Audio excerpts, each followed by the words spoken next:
राजस्थान दिवस पर आयोजित इस कार्यक्रम में उपस्थित माननीय अध्यक्ष विधानसभा राजस्थान डॉक्टर सीपी जोशी जी, आदरणीय श्री अनूप जलोटा जी, विश्वविद्यालय के कुलपति professor America Singh ji, doctor चंद्र प्रकाश जी, कार्यक्रम के समन्वयक प्रोफेसर सीमा मलिक जी, ऑनलाइन उपस्थित गणमान्य जन, विश्वविद्यालय के अधिकारीगण, प्यारे विद्यार्थियों और मीडिया के साथियों, राजस्थान दिवस पर प्रदेशवासियों और आप सभी को बहुत बहुत बधाई और शुभकामनाएं।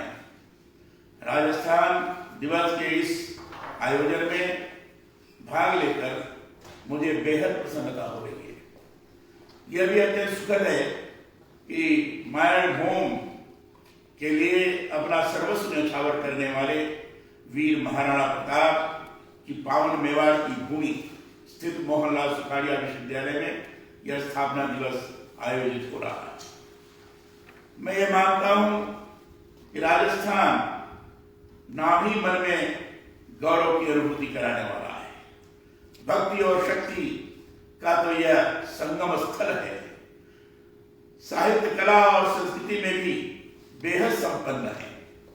विषम भौगोलिक परिस्थितियों में भी उत्सव धर्मिता में जीने वाले यहाँ के लोगों का जीवन और संपूर्ण परिवेश ही प्रणम्य है।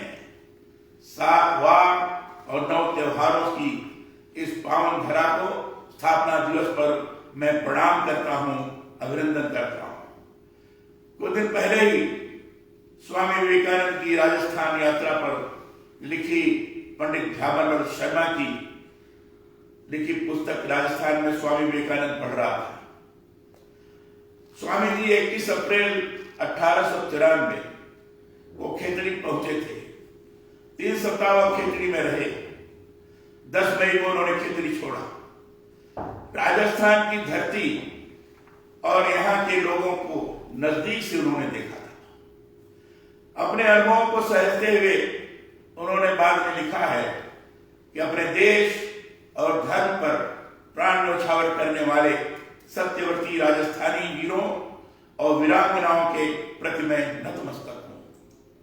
राजस्थान ऐसी ही प्रणम्य धरा है। यह आरंभ से ही स्थानों का राज अर्थात श्रेष्ठ राजस्थान के रूप में ही जाना जाता रहा है। कर्नल जेम्स टॉड ने राजस्थान का जो इतिहास लिखा है उसमें इसे रजवाड़ों की श्रेष्ठ भूमि ही कहा है। इस अवसर पर मुझे पंडित गोविंद बल्लभ पंत का कहा भी विशेष रूप से स्मरण हुआ रहा है कि देश में जितने भी प्रदेश हैं उनमें राजस्थान उच्च कोटि का प्रदेश है। इसका इतिहास अत्यंत रोचक तथा प्रेरणास्पद है।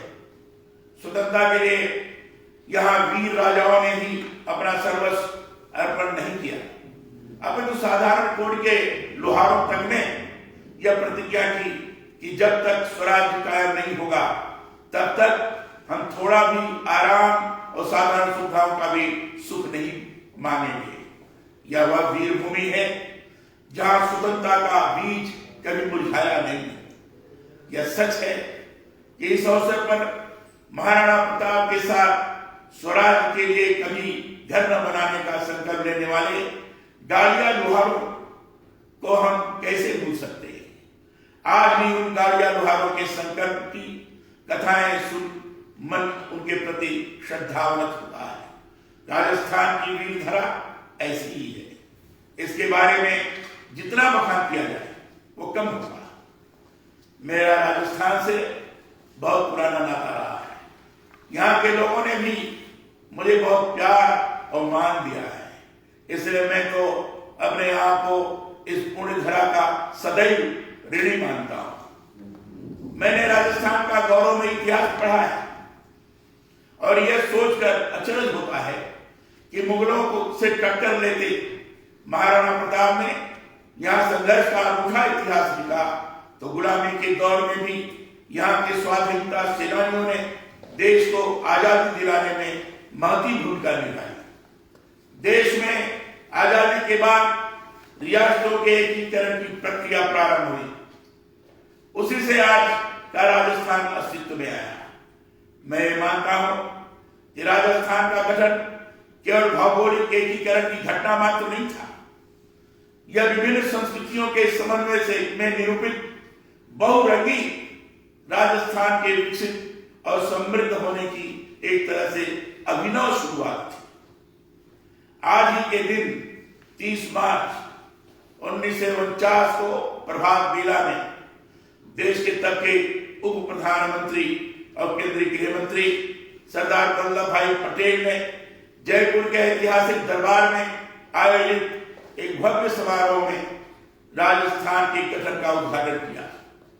विभिन्न 7 चरणों में राजस्थान के गठन की प्रक्रिया पूर्ण हुई।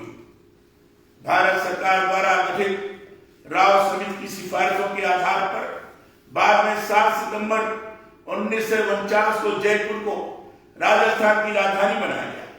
7 चरणों में पूरी हुई राजस्थान निर्माण प्रक्रिया में प्रत्येक चरण के साथ ही राजस्थान और समृद्ध संगठित होता गया। राजस्थान रंग रंगीली संस्कृति का प्रदेश है। भी अनूप जलोटा जी ने इस संबंध में अपने संबोधन में कहा, भाषा, बोली, धर्म, रीत रिवाज आदि में विविधता होते हुए भी यहाँ अनूठी प्रकार की एकता है। मारवाड़, मेवाड़, हड़ौती, मेवाती, नुडान, शेखावती, वागड़ अलग अलग संस्कृति के परिचायक होते हुए भी सब एक सूत्र में हमें बांधे हुए हैं। यही अनूठी विशेषता है। आज राजस्थान को समूचे विश्व में एक अलग एवं अनोखी पहचान दिलाती है। संघीय व राज्यीय शक्ति के ताने बाने के साथ राजस्थान ने प्रगति के नए सोपान तय किए हैं। राजस्थान यानी राज भरा राजस्थान, रहस्य रोमांच से भरपूर यह धरती भक्ति, शक्ति, साहस, शौर्य, त्याग, तप, श्रृंगार और बलिदान की अप्रतिम गाथाओं को अपने आंचल में समेटे हुए है। कला, संस्कृति और समृद्ध परंपराओं की दृष्टि से भी यह बेजोड़ है। जैव विविधता से भी यह अत्यंत समृद्ध धरा है। राजस्थान में मरुस्थल ही नहीं है, नीले जल से तरंगित विशाल झीलें हैं, तो कहीं आसमान को छूते उत्तुंगगिरी शिखर भी यहाँ हैं। पथरीले पठार हैं तो हरे सोना उगलते उपजाऊ मैदान भी यहाँ है।